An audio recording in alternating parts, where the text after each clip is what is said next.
It always rains at Le Mans.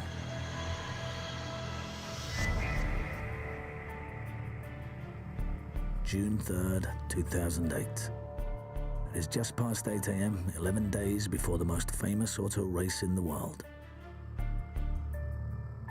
The pit lane is empty. Almost. The Audi racing team is here. The team that has won the 24 Hours of Le Mans 7 of the past 8 years.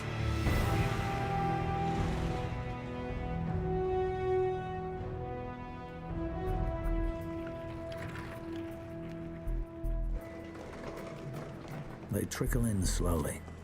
Mechanics, engineers, and drivers. There is work to do.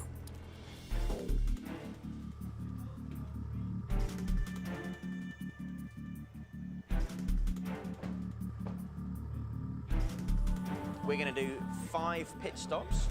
The 6th one will be fuel only in the garage. Go!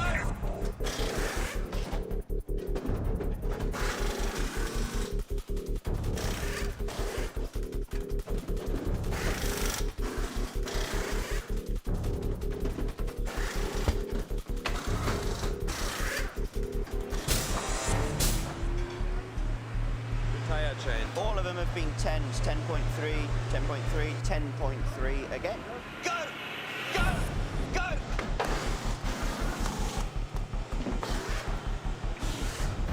For the next 12 hours, the team practices.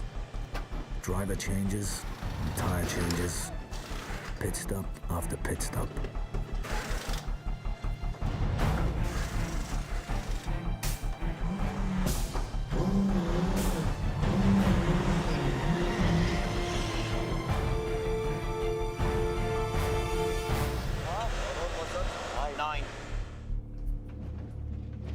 They practice every scenario they can think of. Okay, crew, this next stop, we fuel outside, the car goes in the garage, we change the tyres, the driver, and right-hand injector loop.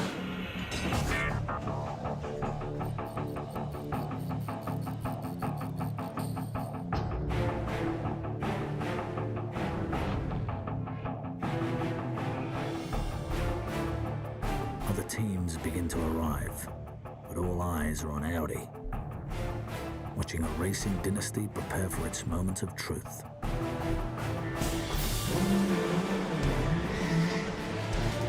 It's 24 hours of truth.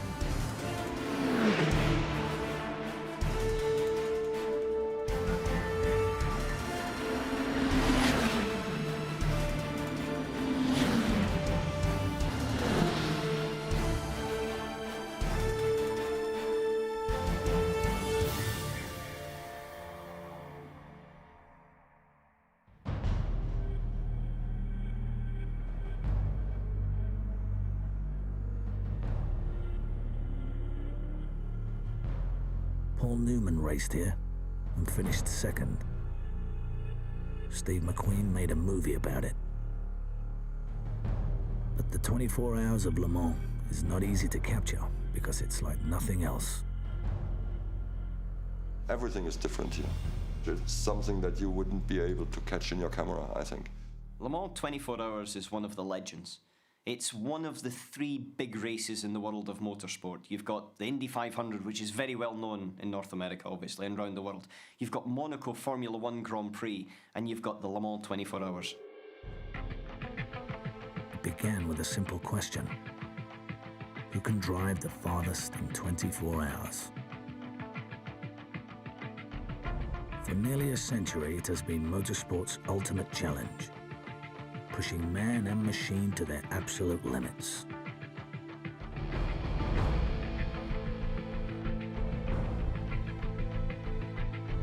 Its distance is as long as a trip from New York to Los Angeles. It is driven at all hours, in all weather, on an 8.5-mile circuit of mostly public roads.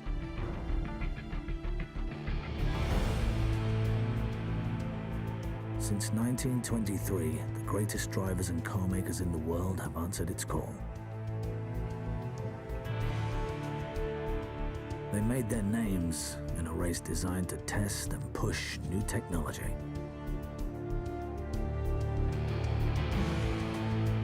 Windshields and wipers, headlights and hoods, seat belts and disc brakes.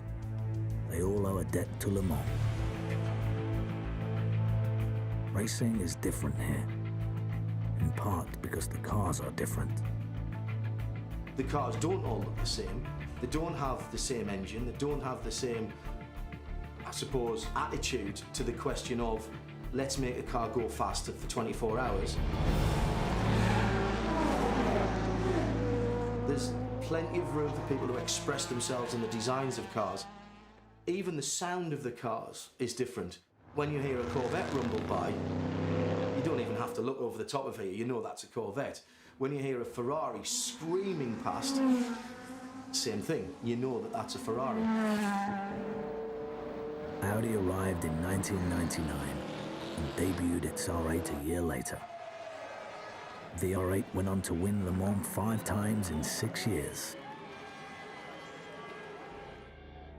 But their greatest innovation came in 2005 with the diesel-powered R10 TDI.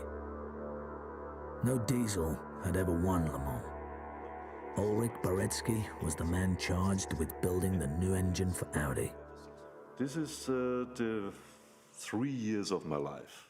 Baretsky is crazy. I think he lives somewhere in the world of the engines. That's like in the good old days. You see here's a camshaft, there are 2 cams underneath, these are the injection lines, this is the collector, the air collector, the air is coming from the turbocharger sitting here, from the intercooler sitting here, the air is entering here through this air restrictor which limits the power, it's going through.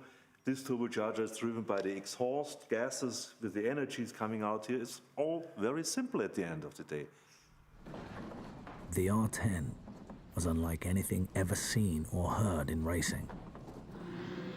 A fuel-efficient 650 horsepower beast that barely made a peep. It made me discover some of the noises that you never hear because they are covered by the engine. So the transmission noise. You can hear the tires. You can hear the drivetrain more. You get to about 120 miles an hour and the wind noise over your helmet is more than the engine noise behind you. Noise is a form of energy, and the less you hear means the more you use in propulsion. It's sexy, this sound. Sex has nothing to do with screaming. Some people believe that, but others make it more quiet but more sensitive, and that's how we wanted to make this diesel. The R10 was launched with a top speed of 220 miles an hour. It raced a Harrier jet in England and more than held its own. But it was at Le Mans where it really flew. In 2006, the diesel not only won the 24 hours, it dominated. The R10 captured the race in the original spirit of Le Mans. In those days, of course, it was about proving the technology of the cars. And nowadays, oh yeah, it's about proving the technology of the cars. Audi won again in 2007, 2 in a row for the R10. But this team's greatest challenge was still ahead.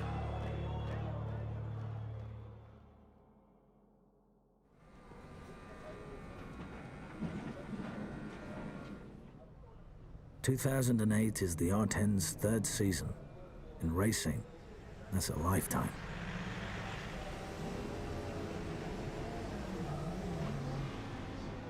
By its 3rd year, a car has little room left for improvement. And there is always a new challenger. The French automaking giant Peugeot has produced a diesel of its own. This season, it has been quicker than the Audi. In the shorter races leading up to Le Mans, Peugeot has qualified with faster lap times. The gap has been significant. 1.6 seconds.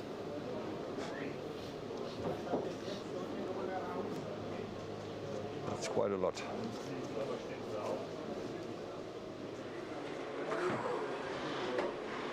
So if it's already here, 1.5, and then it's 3. Yeah, 3. For sure. This year, from the beginning, we have not been the dominant car. Are you guys afraid of the Peugeots? Not afraid of, but we know they are strong, you know, which is normal because our car is quite some years old now and they have a brand new one, so... Yes. But I don't think they're going to be able to hold up for 24 hours, though, do you? That's what we hope.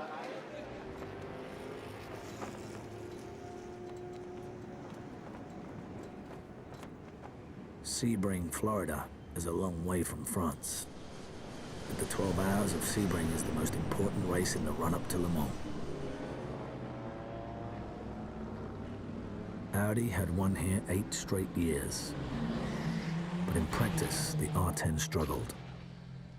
A bad omen for the head of Audi Motorsport, Dr. Wolfgang Ulrich.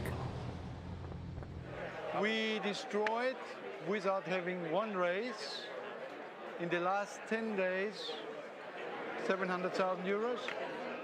My controller's amazed. He asked me to change all the drivers.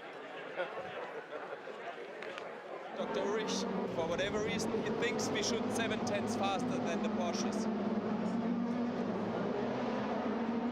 Has he got some good opium from Amsterdam or something? I don't want to fight with him.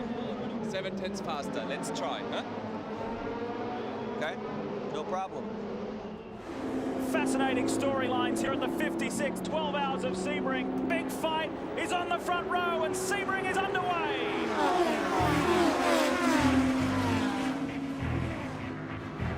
Peugeot took the lead on the opening lap. For the 2 Audis in the race, things only got worse from there.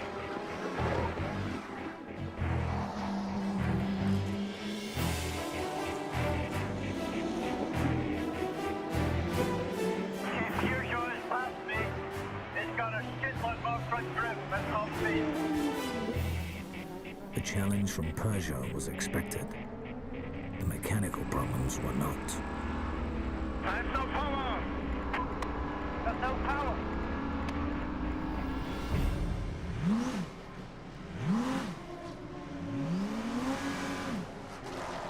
Both Audis lost time in the pits. One had a faulty turbocharger. The other had to replace its brake discs halfway through the race. And it was purely because we're going to run out of front brakes. And in my Audi history, we've never done that. By dusk, Audi's 8-year winning streak in Florida was over. Both R10s completed the race. One finished third. But this is not a team that aspires to finish third. Winning Sebring in 2000, 2001, 2003, and so on, do you think has to go to the eternity? No. Every victory, you have to fight for it, you know? Yeah, there's a word in Germany, you say, a defeat is good for the character if you take it the right way. Some driver errors, some working errors with some penalties in the pits, so we collected all the shit you can find. I think we're going to have a very big debrief at Audi, aren't we? You can be sure on that, and we know we have a lot to do until the month.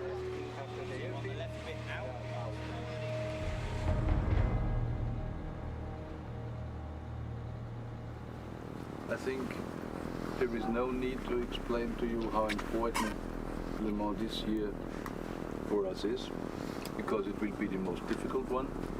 This is why I needed to have the best teams, which I have. To complete the 24 Hours of Le Mans, a team needs 3 drivers per car. No driver is allowed to stay behind the wheel longer than 4 hours at a time.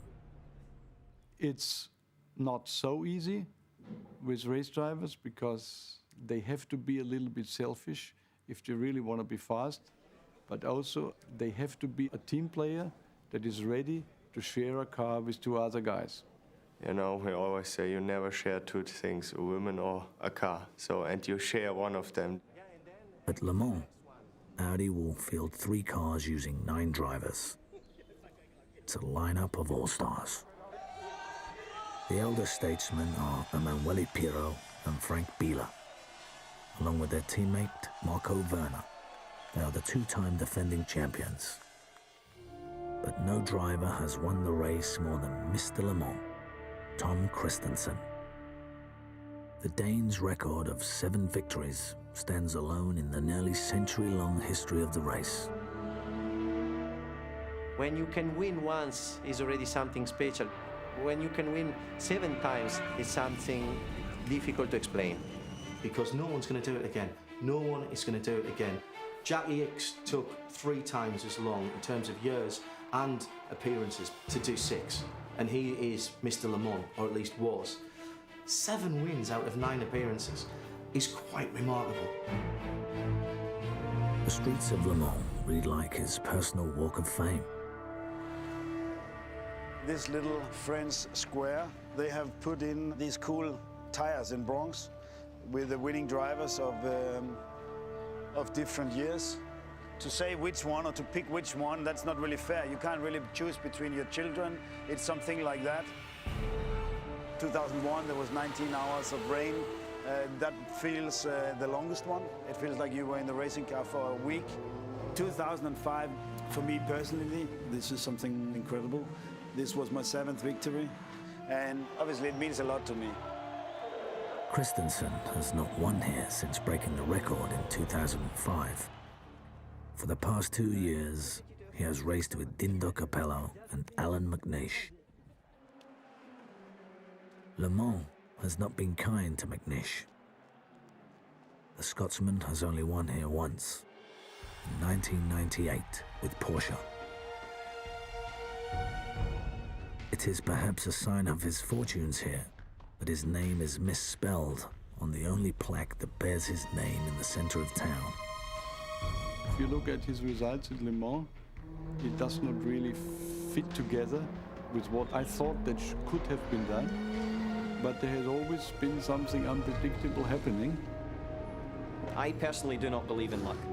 I think luck is an excuse for people that have failed in their mission to do something. If you do your preparation correct, if you do the work, if you think about things, if you make the correct judgments on the risks that you take, and if you stay out of the pits, then you win the race. And that's not luck, that's hard work. If luck exists, it wasn't with McNish and Capello this spring. They have not won a single race in the run-up to Le Mans.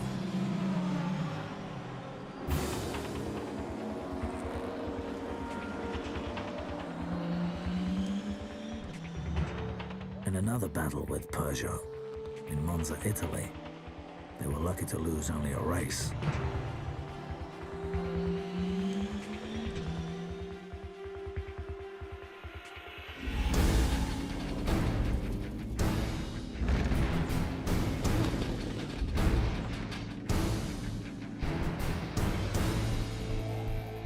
First of all, I didn't realize at the first moment how big was the accident. Even when the car was flying, in my mind, my picture was the car is running and I'm able to bring the car back to the pit. I was very, very lucky. So we came to the pits and yeah, we had basically to build a new car. There is more to a race team than its drivers. And that was obvious in Monza. When you look from the outside, it looks absolutely chaotic.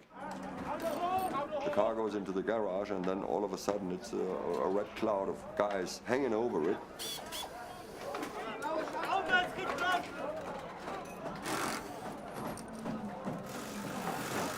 After a certain amount of time, that cloud disappears again and out comes a proper race car. And when you stand there and watch it, you realize why they have won so many races. I think it's quite clear in motorsport that things do go wrong, and you can practice some aspects of it, but you cannot practice an accident like that. And if you repair in 20 minutes and your opponent is repairing in an hour, that does give you a big advantage. In this case, the car was rebuilt in 15 minutes.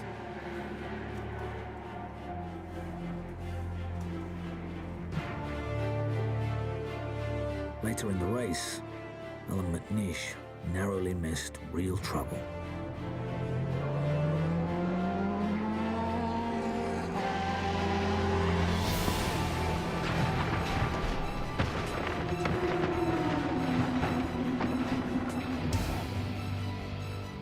had just overtaken him and was coming down into the first chicane, which is right and then immediately left.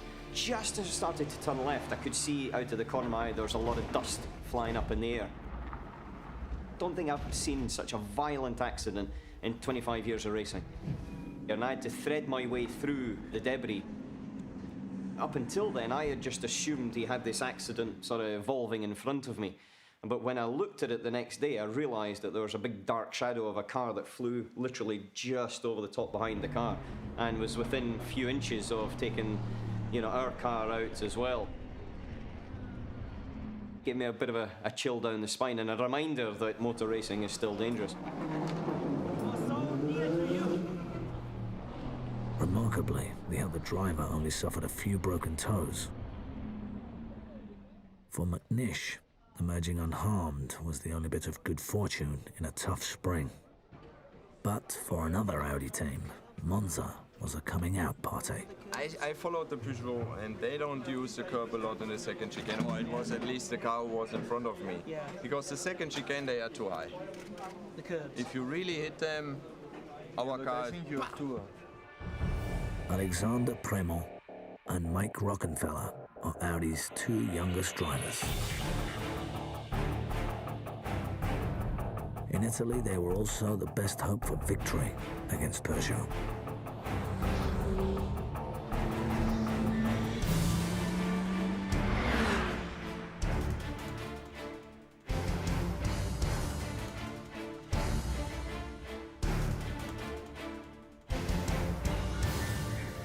When the yellow flag from McNish's near miss went up late in the afternoon, Rocky was leading the 1,000 kilometers of Monza.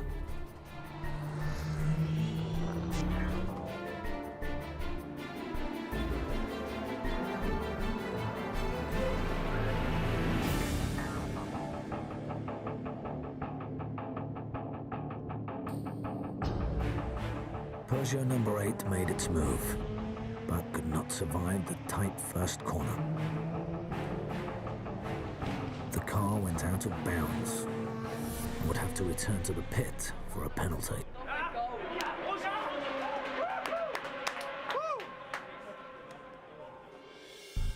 But there was a miscommunication in the Audi pit.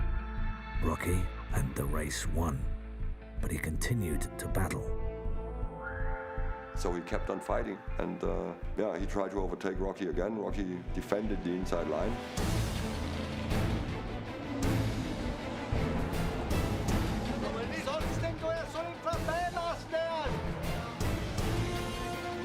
The two cars made contact.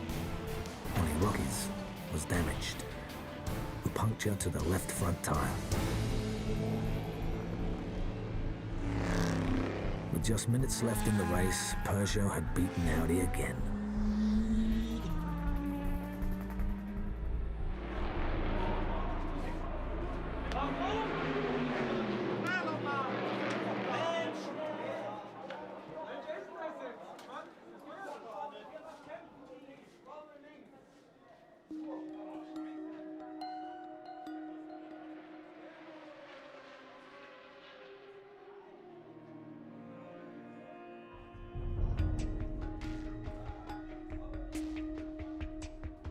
The error was that nobody told him clearly, Rocky, don't race him, just let him go as fast as possible to the end, and we're going to make it.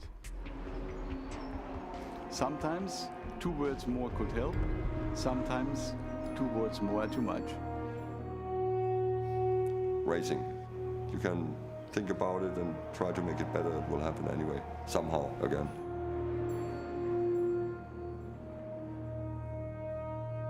It's a long walk to the podium when the destination is not the top step.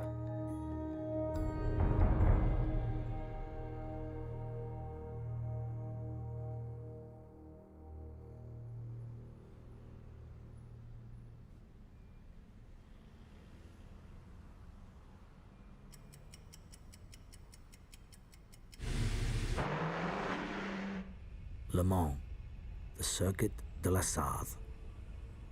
This is the track the R10 was built for, and the track the drivers live for.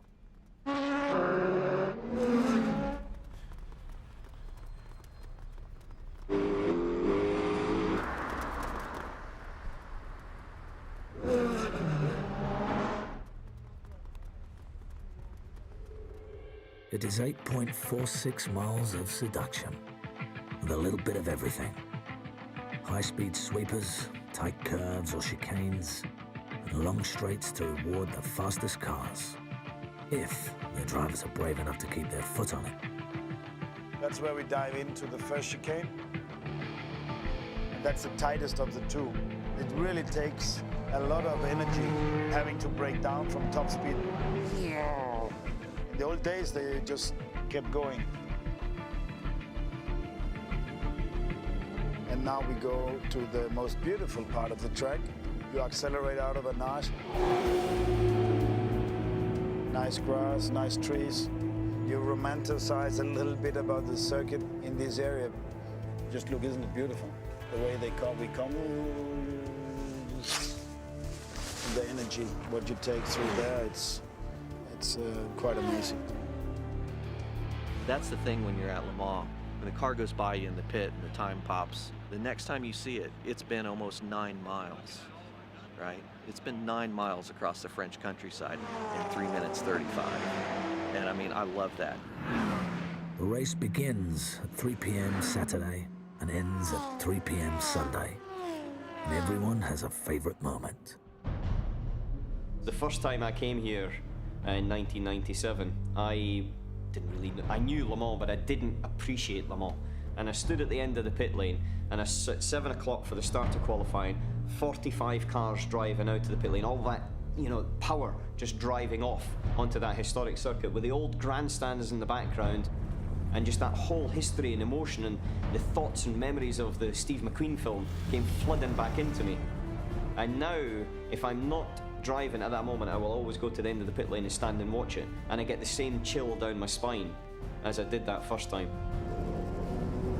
You've got upwards of 30,000 horsepower coming across the line, and look, I'm getting goosebumps just thinking about it.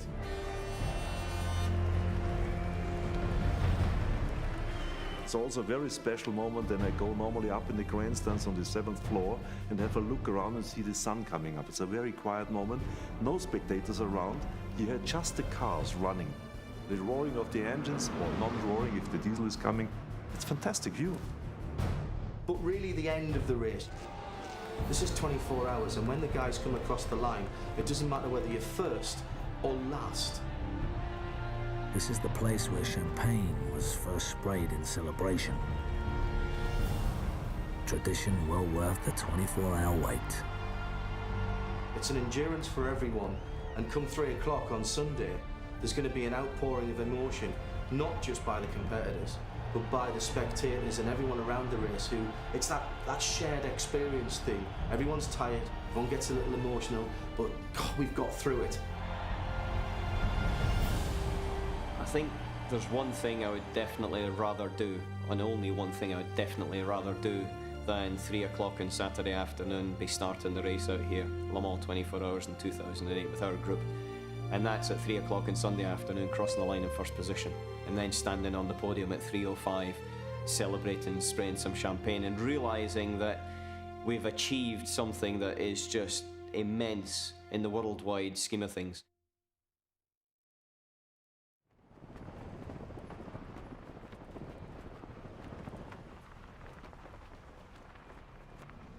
It is 2 weeks before the race. All 3 teams are here. Car 3 will be driven by the youngsters, Lucas Luhr, Alexander Premat, and Mike Rockenfeller. I think we all can do the job. Last year Lucas did qualifying and the start. I did the finish, but not a good one. In their first 24-hour race with Audi in 2007, the youngsters learned the first lesson of Le Mans. One mistake and it can all be over. Devastation for the Audi team. Young Mike Rockenfeller has crashed the R10 heavily at Tête Rouge, and look at the Audi team. They are in disbelief. This is the team they were calling the youngsters, with so much talent, and the day has finished before it's really begun. It was the worst race in my career for sure, the worst moment. It was hard for me to look them in the eyes after, because I ruined my race, I ruined their race, and all the mechanics as well. They said, hey, come on, next year we come back and we win. But you're just so disappointed.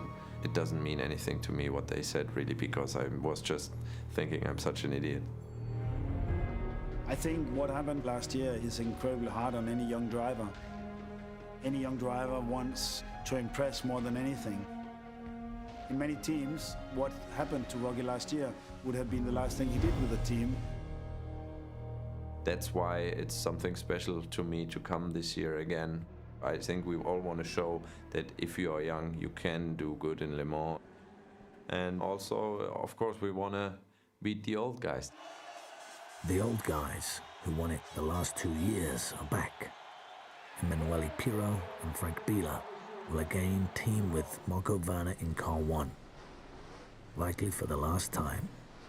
Of course, there is so much experience in this group of drivers. It would be a perfect moment to end your career.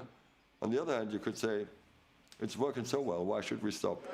Unfortunately, the nicest victory is always the next one. Yeah, you're right. Now I'm 46, so I don't know what is going to happen with me next year. I've done a lot in motor racing, but from the other hand, I'm not quite ready to stop, so we'll see.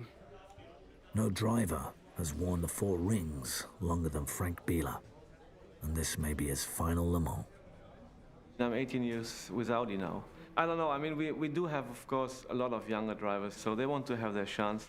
On the other hand, I don't want to miss one opportunity to get another victory, you know, so I think we are all focused on what we have to do next week, and I hope I can experience it one more time.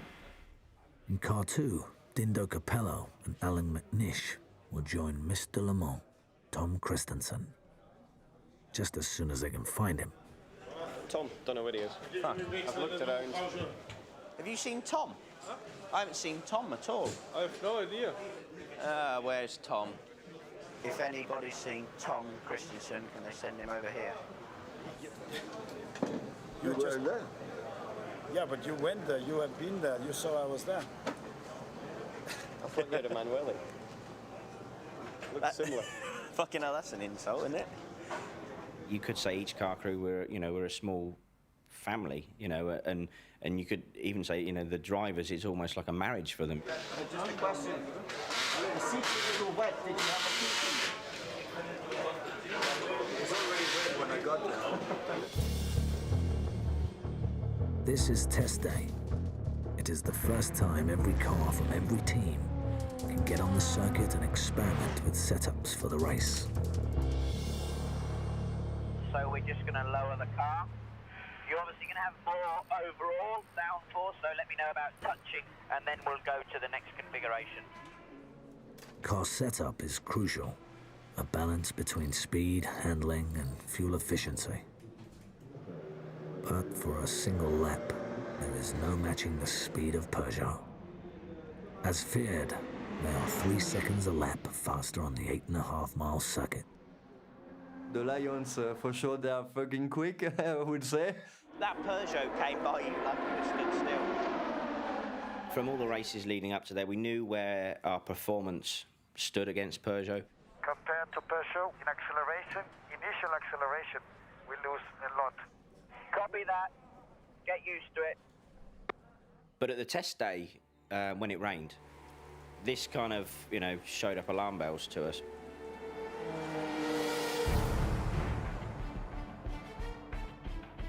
For the wet condition, maybe they had to do something different to bring a balance to the car.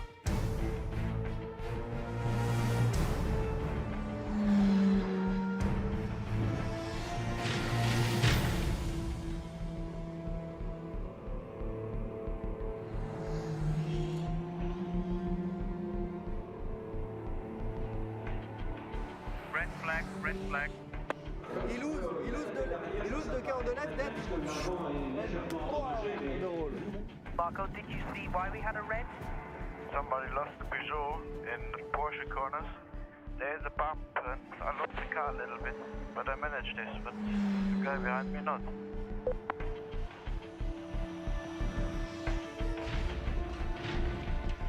Marc Gené had a huge accident here at test day. He's fine, but they've got to now build a brand new car. Yeah, the wall, it's broken. I think it's a big hit. The lessons from test day are clear. Peugeot is very fast, yet vulnerable. Audi must exploit every advantage they can find. That is why less than 48 hours after test day, 11 days before the race, the team is back at the track, working on a day when no one else is. You ready? Go! It's not rocket science. You can spend millions of pounds developing a car to get a 10th, but you can lose 5, 10, more seconds at every pit stop. So, it's simple maths, isn't it? We consider it free time. I'm afraid that was a bit slow. It was 10.8. So we're going to need some more practice.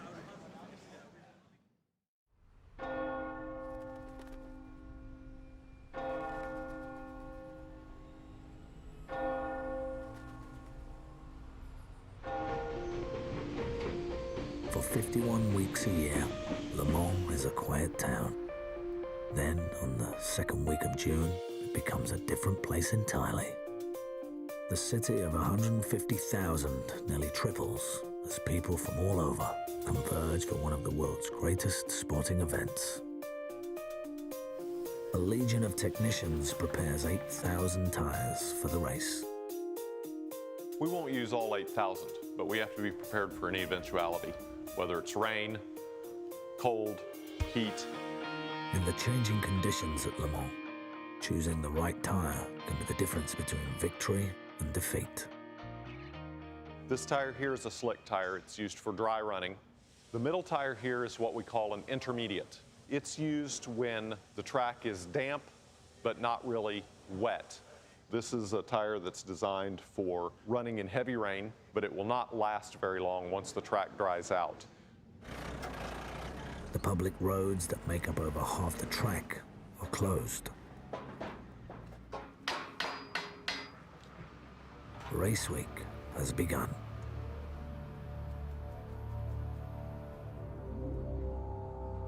For the teams, the week kicks off with scrutineering, where the cars must pass inspection.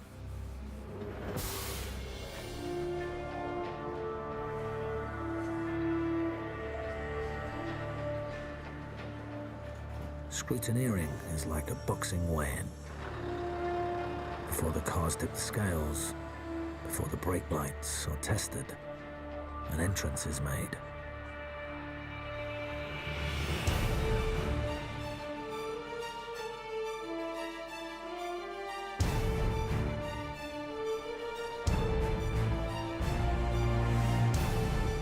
This year's race features a battle of heavyweights.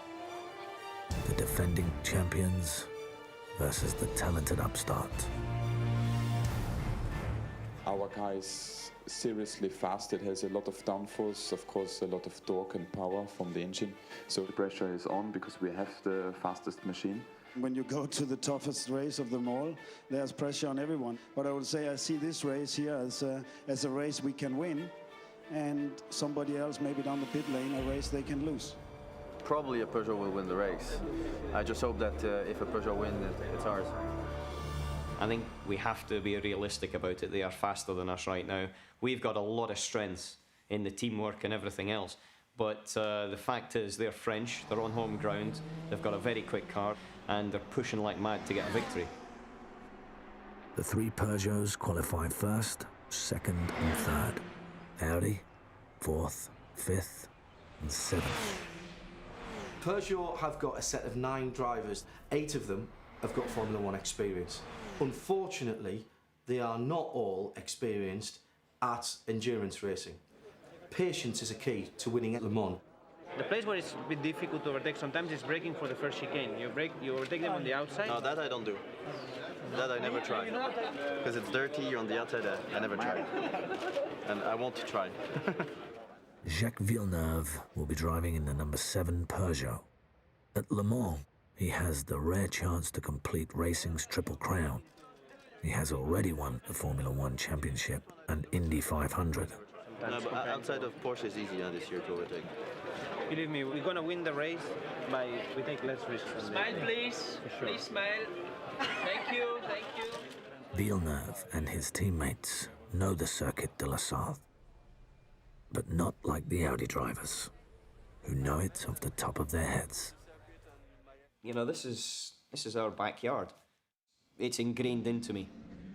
Now here you are in the pit lane. This is what the driver's eye view. It's incredibly low and close to the ground. You see, now you release the speed lane limiter. You're accelerating out of the pit lane, up into second, third, fourth, fifth gear, using the curb on the right-hand side on a racing line, down into second gear for the Dunlop S. Now this is a very tricky corner because, as you can see, it's uphill and also the camber of the road falls away from you. Third gear, underneath the bridge, and then down into the actual S's themselves. Fourth and then fifth gear.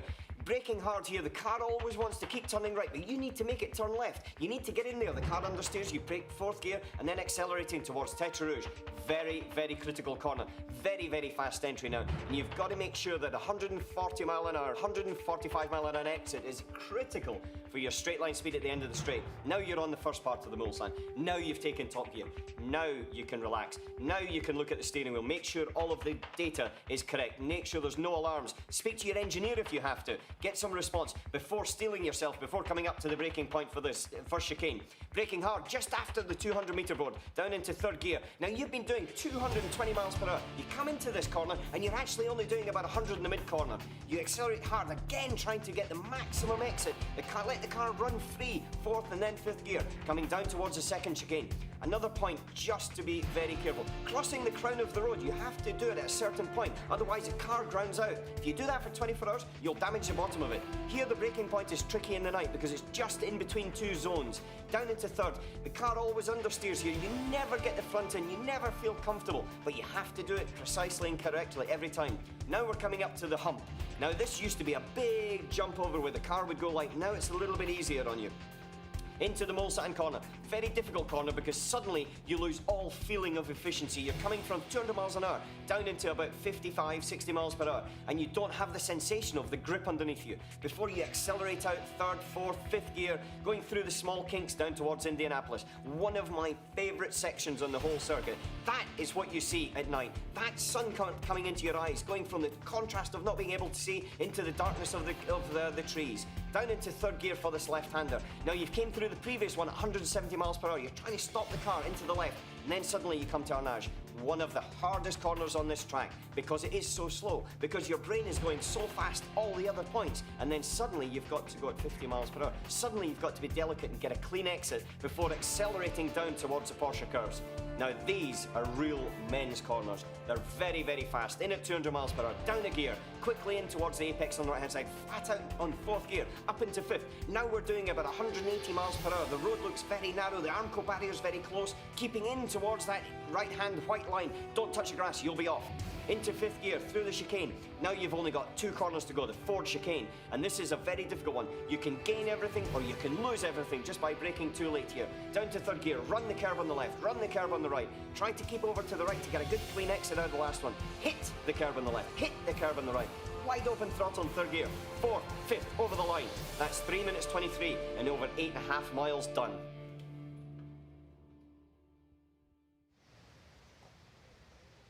Tomorrow, the grandstands and campsites will be filled with more than 250,000 spectators. 40,000 are from Denmark, here to cheer their favourite son. The one and only Tom Kristensen! The cult of being around the Le Mans is quite big in Denmark at the moment. They enjoy the nationalism of having a Dane running in the race. Tom Svensson, han nede på Le Mans. Er I med på den? Tom på, han tager pokalen. Det ved vi jo, det passer. Hvis vi er sgu svensker, stiver de kører som nogle spasser. La la la la la la la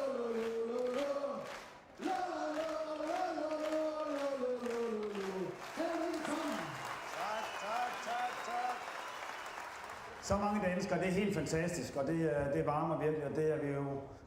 Peugeot har kørt en fremragende pole position, og stort tillykke til dem. De har bygget en bil, deres nye bil er helt fænomenal hurtigt. Det er ikke det franske lort. Den oversætter vi ikke lige til amerikansk tv. In this camp, I brought my charming Italian driver. Dindo Capello. I would say he's for sure the fastest Italian in our car. This year, the Lion is very fast, you know, and but sometimes, you know, when you go to the circus, you see the Lion jumping into the ring. Jumping through one ring is easy, to 2 rings is not so difficult, but jumping through 4 rings probably get a little bit more difficult. And sometimes you get down the Lion.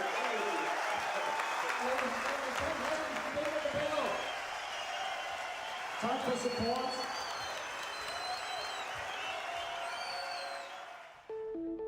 Today is also the Parade of Champions, a long-standing tradition in Le Mans. The city is buzzing. The Friday before the race is unbelievable.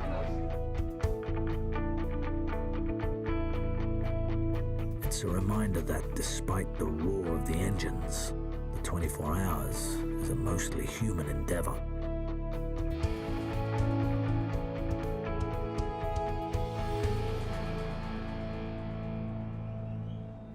I don't think you could find this anywhere else in the world. Look! Look at all the people lining the streets. Look at the bands, look at the atmosphere, the passion. The parade is also a last chance for fans to see their favorite drivers up close. Perhaps a little too close. They're a brave girl.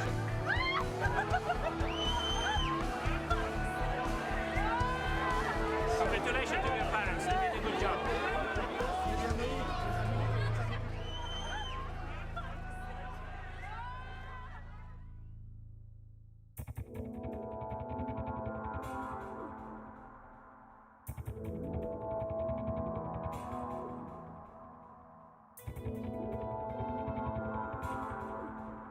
After a year of preparation, the day is finally here. The 24 hours of Le Mans. 165 drivers from 24 different countries. A chance to compete in the most grueling motorsport event in the world. Even before the race has begun, we've actually been awake for 10 hours already. The 24 hours themselves are then the most intense work that we do all year. Everybody who is involved, the mechanic, tire people, everybody has to give 100%, because if one little thing doesn't work, the whole system breaks down and you cannot win a race. In a race they've dominated for the better part of a decade, Audi is no longer the favorite.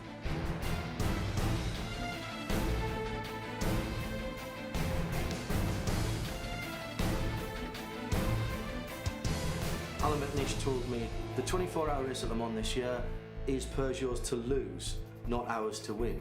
Now, do I think he believes that? Not at all. But I think we've got a real battle this year, and it's too close to call, to be quite honest. Alan, radio check. Yeah, radio 1, 2, 3, 4. Just under 3 minutes to engine start. It doesn't count who has the pole or who does the quickest lap. After 24, you know the truth.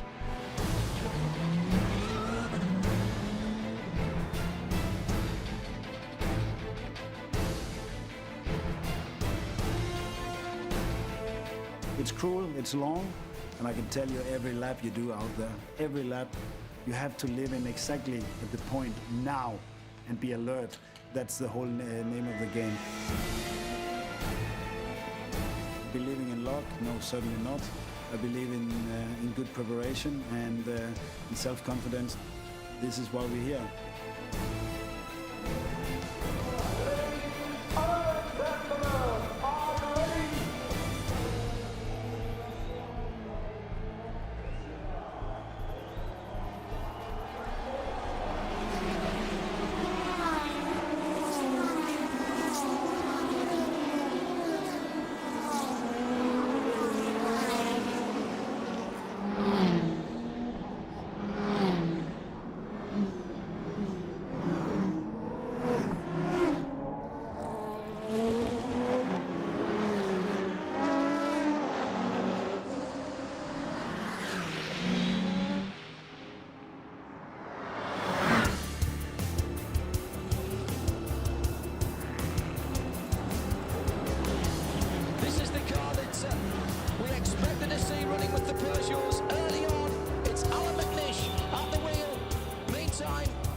As expected, the Peugeots race out to an early lead, which increases by the lap.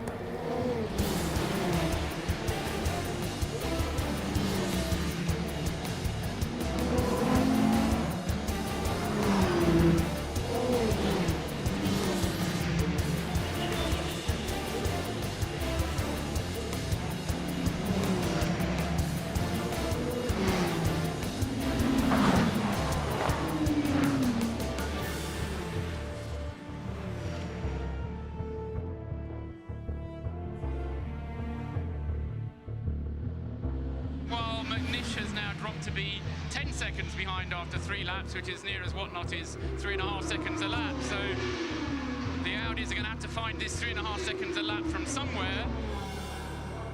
Howden Haynes, or H, is the lead engineer of the number 2 car, driven by Christensen, Capello and McNish. So crew, it will be fuel only, 210 on standby. Box, Alan. Box, pit this lap. To keep pace with Peugeot, the strategy is simple. Maximize fuel efficiency and take fewer pit stops with fewer driver changes. The plan was we would quadruple stint every driver.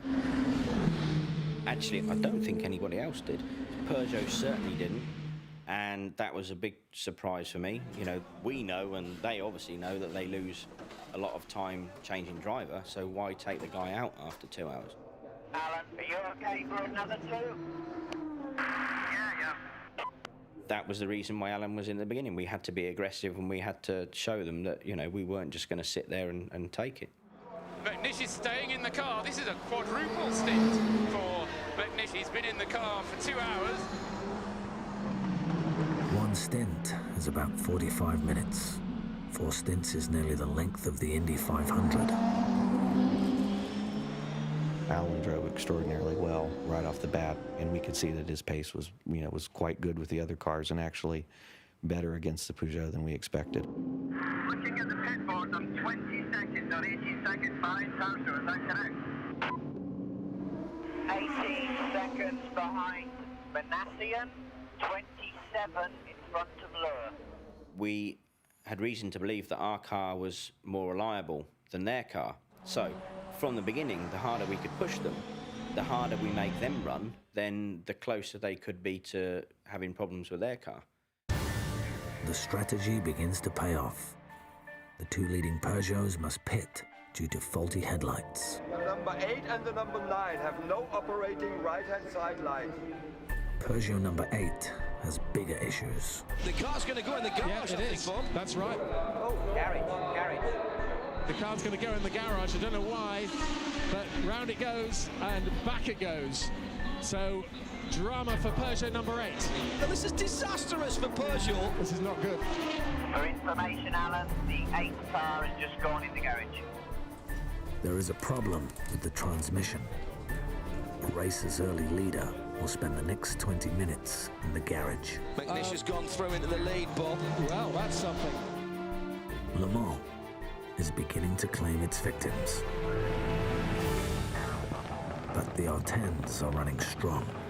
1st, 4th, and 5th. Alan McNish, he is consistently 2 seconds a lap quicker than the other 2 Audis, and there's no real explanation than that, other than the fact that Alan is driving the socks off the car. I saw him doing something through the traffic, and I said, oh, I better don't do it. If something happens, then I'm really in the shit, you know. So I kind of took it a little slower, especially in traffic, overtaking cars. Of course, I lost some time against Alan, but overall, I was happy with the performance and happy that we were still in the race. Hello, my favorite engineers. You have average lap time of Alan. 27.8. The fastest lap by any Audi driver is actually set by Lure's teammate, Alexander Premat, with a 3:23.9. I've got to feel sorry for Alexander Premat, because he didn't actually get to drive this car last year, because Mike Rockenfeller crashed it before it was his turn, as it were. You ready, Rocky? Okay, it's all good. Everybody get clear. Go, go, go. I think the first lap I come by Tête Rouge, I look close to the guardrail, and it's a strange feeling, let's say. But then I don't think about it anymore. Meanwhile, Capello, anything McNish can do, Capello can do too, because that's Capello doing his fourth stint. 3 hours in a row in the car, driving at 100%. I tell you that it was not easy, especially if you think then a few hours later you have to be back in the car and do again the same. The race is playing out as expected for the number 2 team, except when once again they manage to lose their most famous driver. Do you know where Tom is? Tom is Christensen. Seen him? No. You seen Tom? No. Tom, If you can hear me, about 7 laps, 8 laps maximum before you're in the car, just let me know that you've got this message. I think he was upstairs having a massage or something, normal racing driver stuff, I guess. But, we're babysitters more than engineers, I think. I just panic when I don't see someone's around. That's correct. That's okay. Mr. Le Mans shows up for work on time at dusk. Box, Dindo, box, full service. By the end of Saturday, the lead will have changed hands 11 times.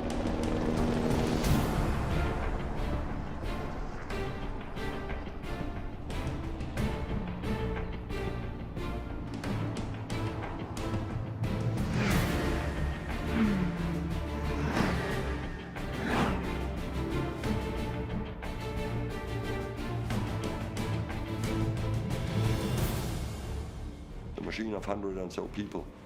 They need to work as a whole group and not as individuals. And if nothing is disturbing that machine and it's running to the best for the whole operation, then it's a very powerful machine. You see it and you feel it when it's working properly. The number 2 car is right there, running the perfect race. But they had run the perfect race before. A year ago, the car of Christensen, Capello, and McNish was laps ahead of the field in the 16th hour. The number 2 car looking awfully strong. They are giving that car a great ride. At that time in the race, I think we had a 3.5, maybe nearly 4 lap lead. In fact, it was going too well. We probably ran the perfect race up until hour 16. And that's when Le Mans bit. Oh my goodness. Dindo Capello, a problem for the overall lead. Audi into the tires. He lost the rear wheel at top speed going down to Indianapolis. No chance to save the car, and the car skidded very heavily into the barrier. That was it. The quickest car of the whole race event. The car that should definitely have won here, normally, was out of the race. It was a big disappointment for everybody. You need to see the frustration, and they're stunned.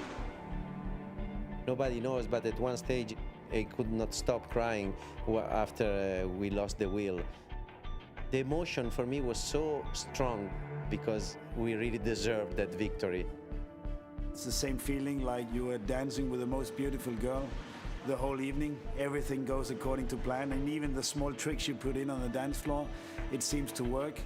And then at the final dance, you see your brother running away with this beautiful lady.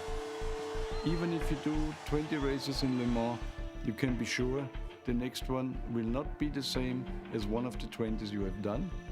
Every year you have to face challenges that you don't know before, and this is the big secret of Le Mans.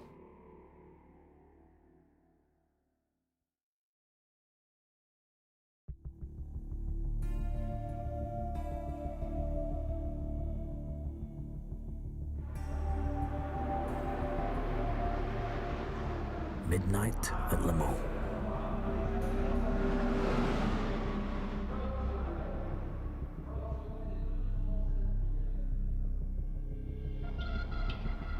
The race continues, but there is a new opponent. Exhaustion.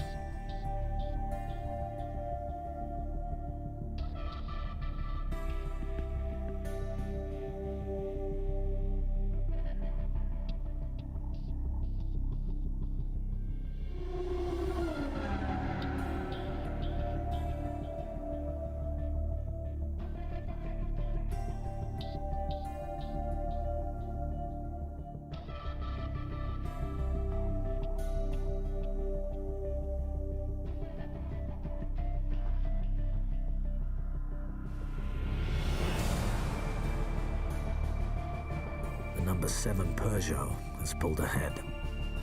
It leads by over 2 minutes.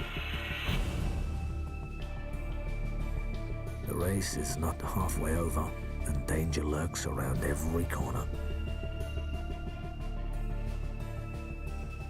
The night has just begun.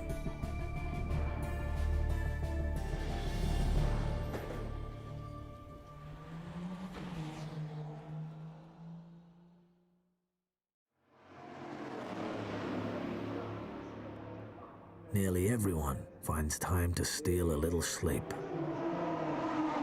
Everyone except the engineers out on the pit wall.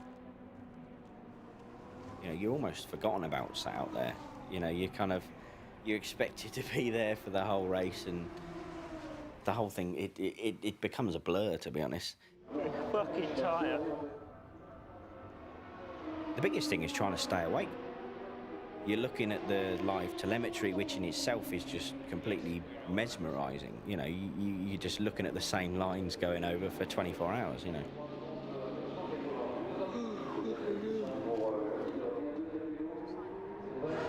I think if I go and have a sleep in the trailer, anyone will notice. Fucked. I really am. Everyone would notice.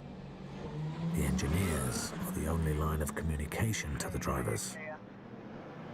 They have to trust everything I say. Over 200 mile an hour down the Mulsanne's not at the time or the place to be questioning something, is it? These tires don't feel like they're very heated. Yes, they are. They're medium, but they're heated. You know, when you think of what we're actually doing, we're in charge of pretty dangerous machinery, and you've got to make the right decisions that actually could be life and death. Put the wrong tyres on the car in the wrong conditions, and yeah, you can have a massive accident.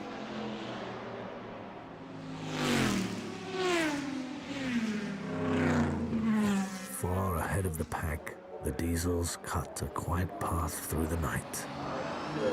The 2 cars in second place currently has had no technical issues throughout the race. They cannot match the speed of the Peugeot, but that's not a problem in their mind. They've got a race strategy, and they're sticking to it. The Audi strategy has taken everything into account, including the weather, because it always rains at Le Mans. This is what we've got on the weather. Yeah, you've seen it. We have our own weather system there, we have our own radar. We can predict rain to 3 minutes. So we knew the rain was coming. The trick is to be within range of the front-running number 7 car when the rain arrives. 12 hours, 7 minutes to fucking go. Woohoo! It is the midpoint of the race, and Le Mans is taking a toll on the home team. And the car is going in the garage. We didn't expect this. Well, problem with the number 8. And they're swarming all over it. Shame it's not the other car. Soon, all 3 of the French cars lose time due to a radiator problem.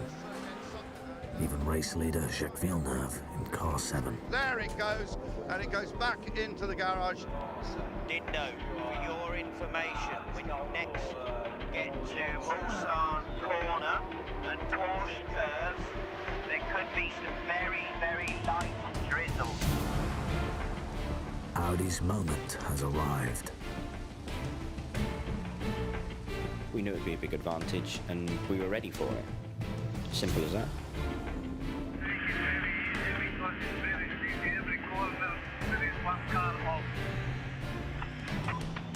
Copy, Dindo, box this lap, full service. 2 cars in here, driver change taking place. Capello did about 3.5 stints there. And Tom is in. TK is in. Exit clear. By the time Christensen climbs into the car, Villeneuve's lead is down to a minute. The Formula One and Indy 500 champion is no match for Mr. Le Mans.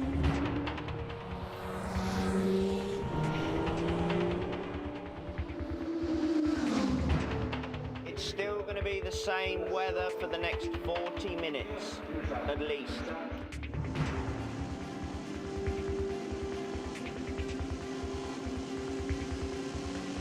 When you think of comfortable driving, this isn't it. Dark, greasy, traffic. Going late around the outside there of that slower GT car. Now the road looks clear for a little bit.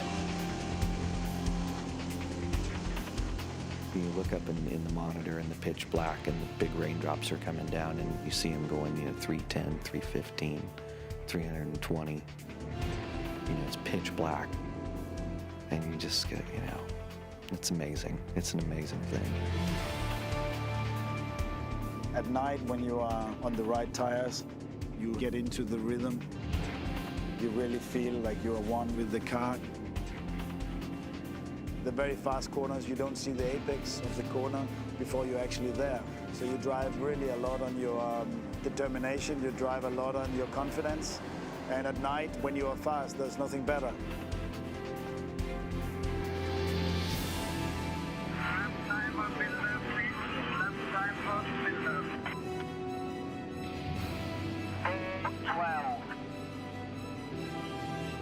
Villeneuve is on top, but Tom Christensen is chasing him down. The gap now just over 10 seconds, so TK taking sometimes 7-8 seconds a lap out of Villeneuve's lead. Crew, be on standby, and I want the inters out, but we stay on the same tyre. And as Tom rolled down there, the margin between he and Villeneuve was just 2.9 seconds. They pit at the same time. Audi adds only fuel. Peugeot also changes tyres and drivers. By the time Villeneuve is out of the car, Christensen is long gone. So is Peugeot's lead. TK in the position he relishes, out front. I think it's the best. Simply the best for this very moment. At this moment, Ulrich Baretsky is in his favorite place. The top row of the grandstands with dawn about to break.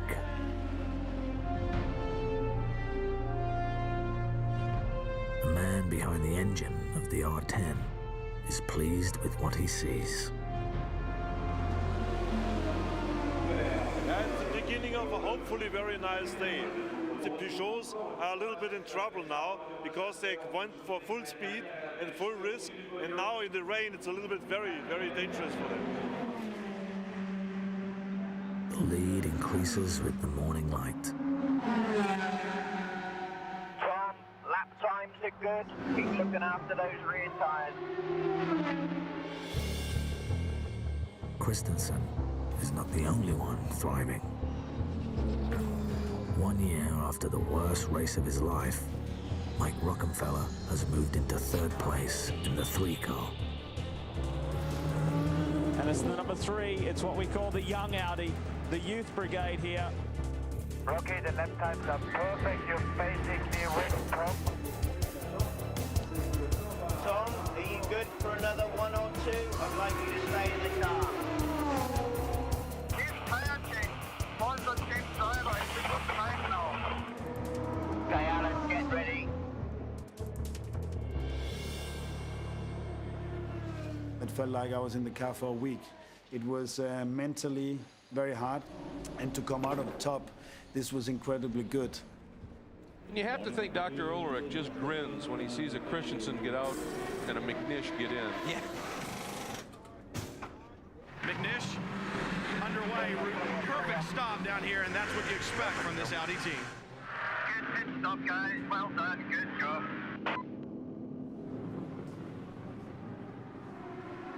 It's kind of a milestone in the race, or we call it happy hour. It's getting daylight again, you kind of get your second wind.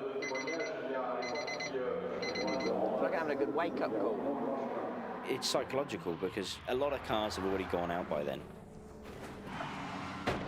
And you've made it through the night. And good morning, John. Good morning, Mr. Truswell. Welcome to Sunday. We've got just over 8.5 hours to go, 20 past 6 in the morning here. So McNish on 250 laps, leads for Audi. Marc Gené in the 7 car, the Peugeot is second, then Rockefeller, the 3 car. God, these kids, eh? Tom Christensen was doing a great job. He got himself a lead of a whole minute. The Audis were able to cope much better with the rain than the Peugeots have been. The rain helps us a lot. Huh? The rain helps us a lot, doesn't it? Yes, it does, but it's fucking risky. Daybreak brings a new challenge. It's raining harder now. When the driver's driving in the wet, their concentration levels have to be so high. Having to control the car physically and also mentally, you know, anticipating the next oversteer. Alan, possible heavy rain into Busan. It's very strenuous for them. They're almost physically tensing up for the whole of the time.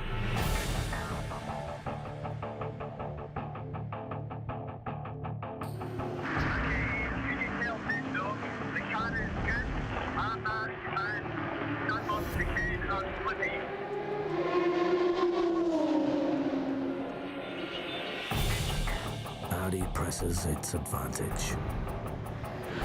Alan McNish stretches the lead over the number 7 Peugeot to a full lap. Amazing that he's only won it once when you consider the co-drivers that he's driven with and clearly the talent that Alan has. Quite right.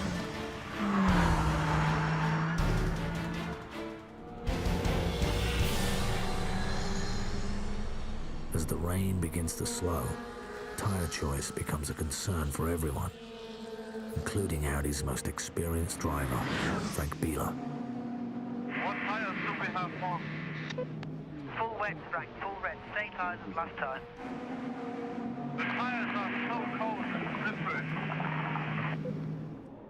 The question is when to switch from wet tyres to intermediates. The tyre you're going to get is a brand new standard wet. It's been in the oven. When Capello takes over in the number 2 car, he stays on the wets. But the other 2 Audis switch to modified intermediates, grooved slicks. Go, go. Well, this is going to be a concern for the Audi camp. I think that intermediates right now is a huge risk still. The 3 car actually went to that groove slick quite early with Alexander, and he struggled with it a little bit the first few laps. Looks like too early. Alex is really having difficulties. This doesn't work now, and it doesn't look very good. Then what? Drying wet. What else can we do? And you have to wonder whether maybe they're using this as like a guinea pig. Put Marco out there. He's a little bit out of the hunt for the overall lead, but he can get good information back to the whole Audi squad for Dindo Capello's next stop. In what is likely the last Le Mans for Biela and Pirot, the old champions are running 5th, where they've been almost since the start of the race. We were never able to set the car up in a way that would enable us to drive really quick lap times. So we were somehow lacking of speed. Don't ask me why, because if I knew, I would have done something. They are probably sometimes a little bit slower. They are probably sometimes a little bit more careful in traffic, but they hardly ever put a foot wrong. And then at the end, as we have seen the last 2 years, here they are. This is not their year. He loses it. It's gone. That's what we're talking about. Yeah. You think you're going slow enough, and suddenly there is zero grip. It was very, very difficult to keep the car on the road with almost slick tires for the given condition. So he spun off, and on top of that, by restarting, the clutch just broke. A significant problem for Marco Werner in the number 1 Audi, the defending race winner, making his way back to pit lane, and he is crawling.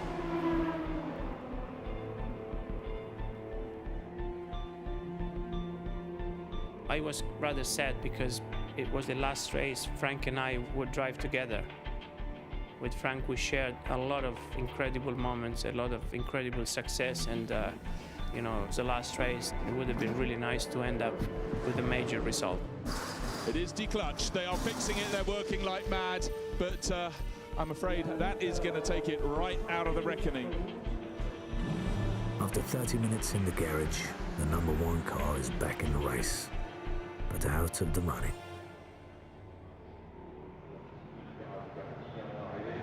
Dindo, the other 2 Audis beat us, but it's too early. So we have to look after that tyre on. In car 2, Dindo's lead is more than a lap, but the gap is shrinking. The number 7 Peugeot is right behind him. There's still 8.5 miles plus 2 car lengths between these 2 cars, and Dindo Capello, watching in his mirrors, doesn't have to do anything silly.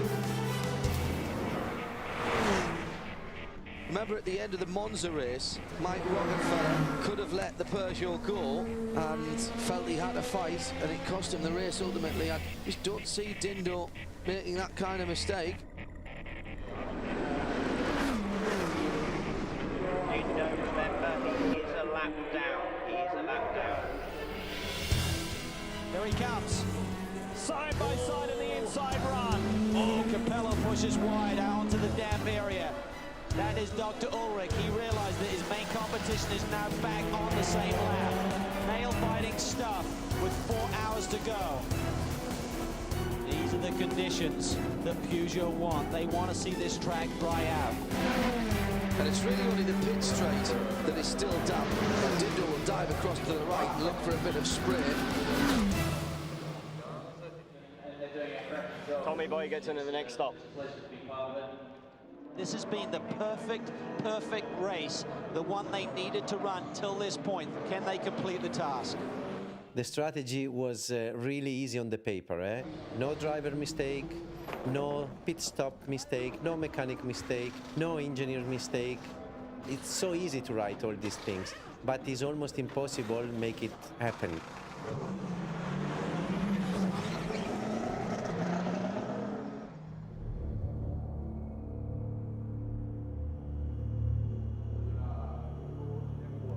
Alan McNish sitting quietly on the pit wall. He does not want to be disturbed at the moment. I can understand why, after he's been robbed so many times at Le Mans by the one they call Lady Luck, Lady Bad Luck to McNish.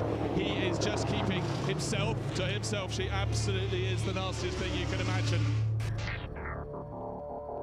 Lady Luck's got nothing on the Great Dane.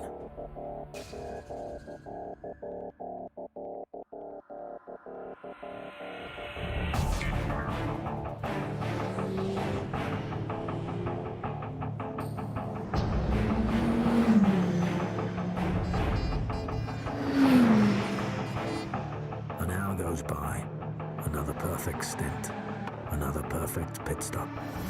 Beautiful. Again, flawless, fuel only. Everything is going perfectly.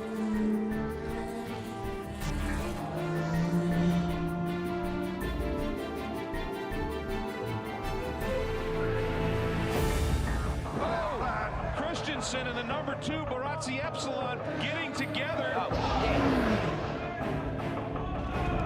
Get ready,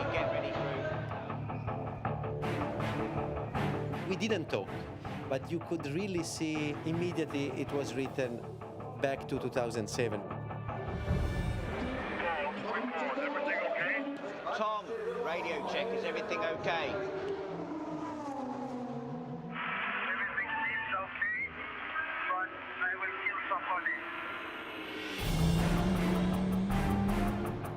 But it looks as though Christensen back on it and on it fairly firmly here, but the Audi camp is very concerned down in the pit boxes. Let's calm it down, take it easy. There could be water on the whole circuit. Take it easy. We've talked about a lot of things with Audi. The drivers, the strategy. Also, those are sturdy race cars. We actually got away quite lightly. I think we only lost 10 seconds or something with the spin.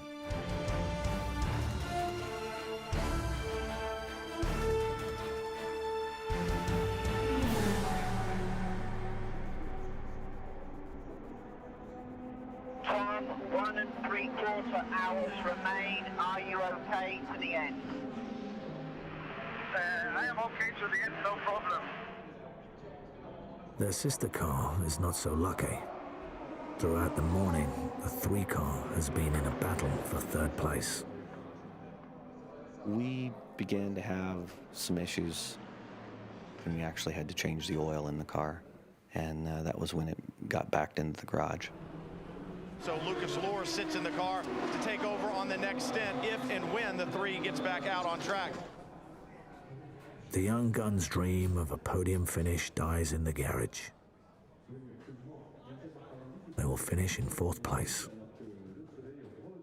I wanted to be on the podium first time, but overall it was really important for me that we finished the race. You learn a lot in the 24 hours, so to finish 4th, I think it's not a bad result.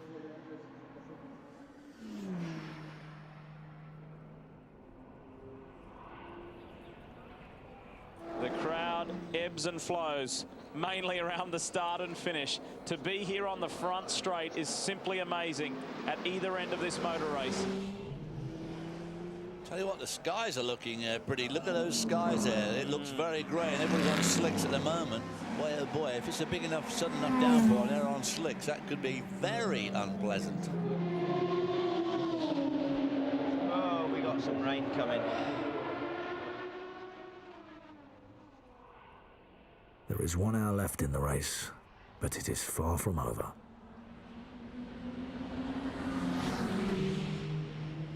One of the many worries for Dr. Ulrich is that the gap that Tom Christensen has at the front of the field is going down hand over fist as well.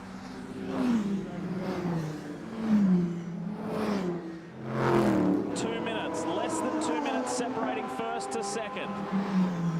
Last lap, Nick Manassian took 5 seconds off of TK. That's what he needs to do for the next hour and 8 minutes. Then that will be very tight.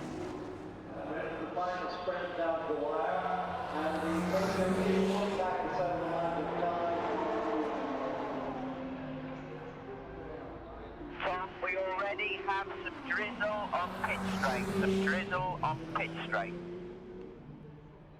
This could be a pivotal point in the race. Who makes the right choice regarding tyres? Remember, the Inters were very, very good in the dry. It ain't going to be dry for long. Huh? It isn't going to be dry for long. Is it going to rain heavy? We've got to come in this lap, otherwise it's too late.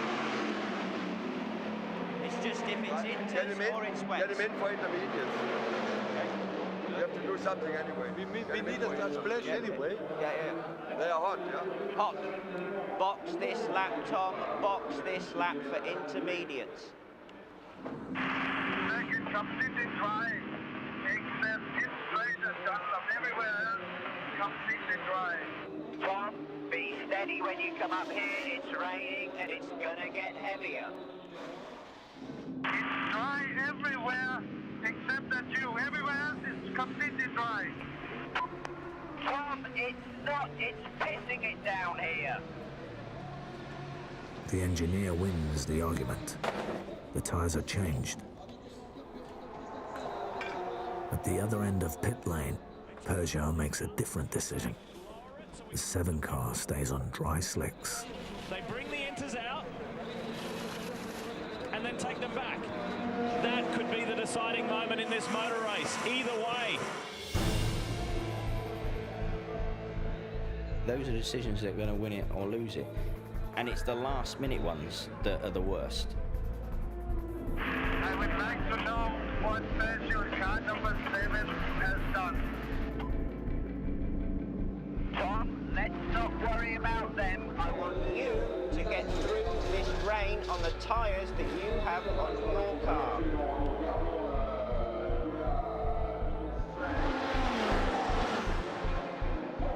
I think you made the right choice.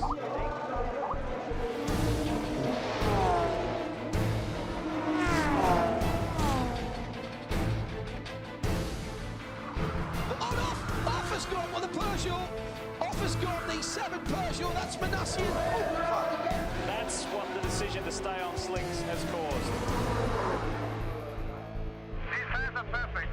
Half the track is wet. Copy that. that. You have a 2-minute and 43-second lead. Do you understand? Thank you very much. Now we are talking.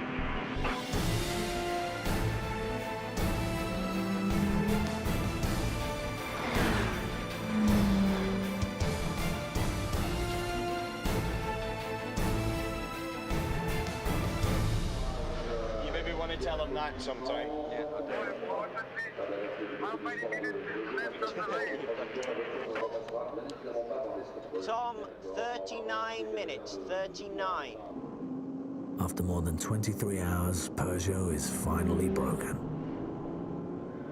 Here, he's just overtaken. He's lapped him.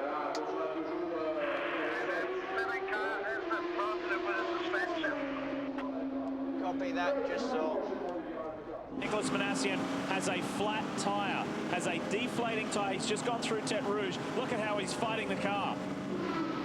Box this lap, Tom. Box this lap. Race leader is in. Here is Tom Christensen with less than 14 minutes remaining. His final stop of this race. It is the 33rd pit stop of the day. 4 less than Peugeot for a total of 9 fewer minutes. More than enough to make the difference in the race. Wide group front, and they're cold. Wide group front, and they're cold. Full wet tires.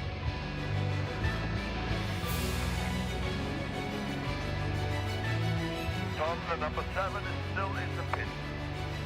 You're pretty much alone out there.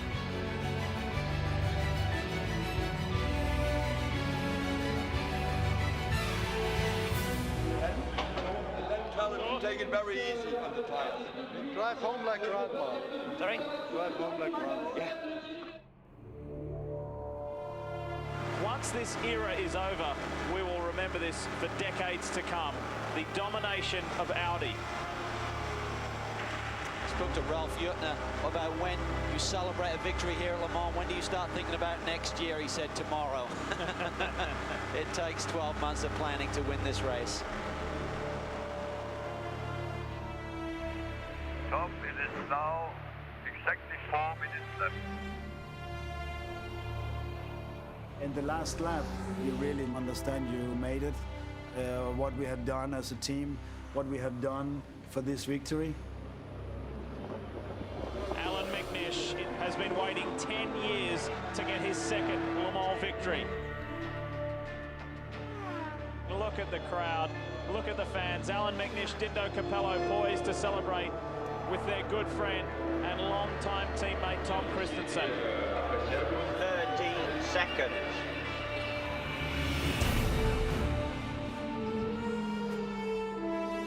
It was 3 years ago where we made the call. Tom Christensen is the greatest ever at Le Mans. Well, the great man has become even better. Fantastic call, Howden. 7 victories, a record 7, now becomes 8. Tom Christensen extends his record-winning run at Le Mans. Capello, Christensen, McNish, victorious at Le Sabre in 2008. I would say I don't think it was the speed of the car, because I drove the last lap very slow, but for sure you get wet eyes and you drive over to the checkered flag and you know that this is Le Mans.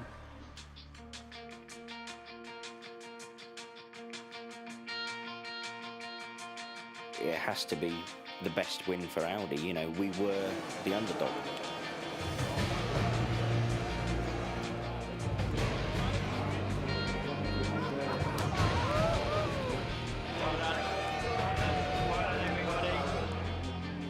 It was perfect, actually. Yeah, it was.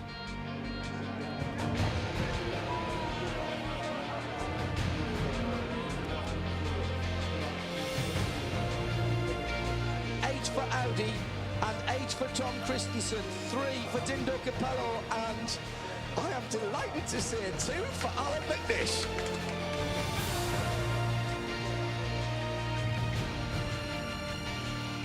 This time, I think the 3 best won. Really, they deserved it big time. It didn't help my sorrow because still I wasn't there, but I was really, really happy for them, I have to say.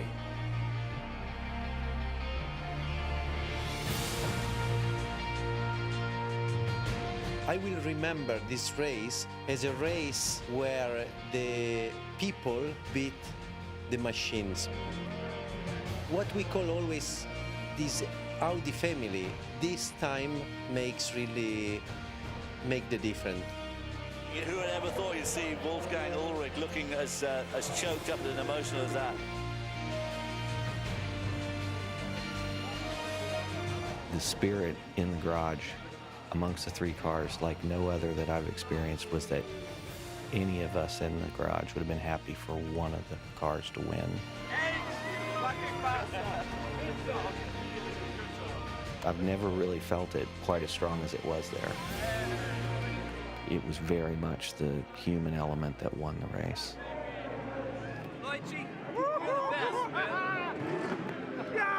Peugeot had a much faster car, but they didn't have all of that. Well done, young man. Fucking hell, I didn't think that was gonna happen. You did it, dude. For me personally, I didn't feel that kind of massive joy or happiness. You're a secret weapon, hey. You know that. Congratulations. Thank you. It's a fantastic victory. Your daughter can be very proud, and the unborn as well. Thank you very much. You're physically exhausted. You're mentally destroyed, you could say. You're absolutely knackered. You know, all the guys, you know, they're all there hugging each other and yeah, and great. And I don't know why, but that wasn't there. It was, yeah, difficult. I was fucked. I really was. You know, it's... To be honest, I just wanted to go and sit somewhere on my own, you know, and just sit down and just kind of, yeah, fucking hell, it's done. Thanks. Not bad, huh? Not bad. After 24 hours, the engineer finally finds a place to rest on a pile of tires that won Le Mans.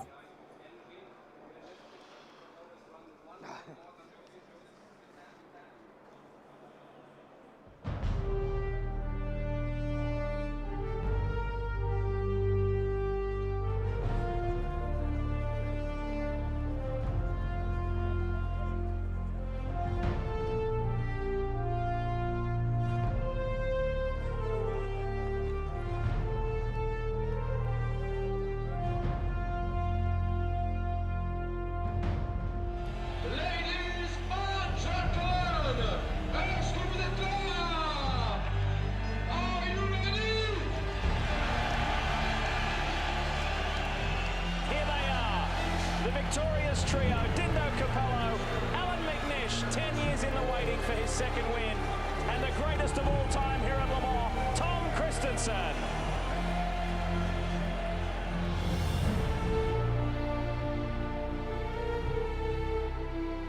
As a racing driver, I have to say, and I've won my fair share of races and championships, to stand on the top step of the podium at Le Mans, look down, see 60, 70,000 fans just below you. You know that you've just been through the most grueling test of man and machine, and you've won. You're there. It's a fantastic sensation.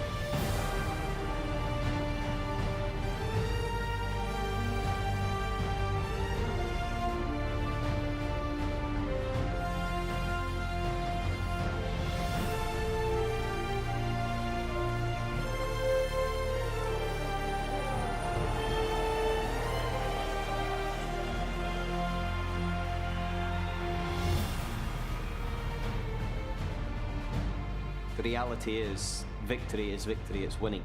And I've finished second and third before and had non-finishes when we've been leading and everything else. But when you come away from here having tasted the champagne, by God, it's sweet.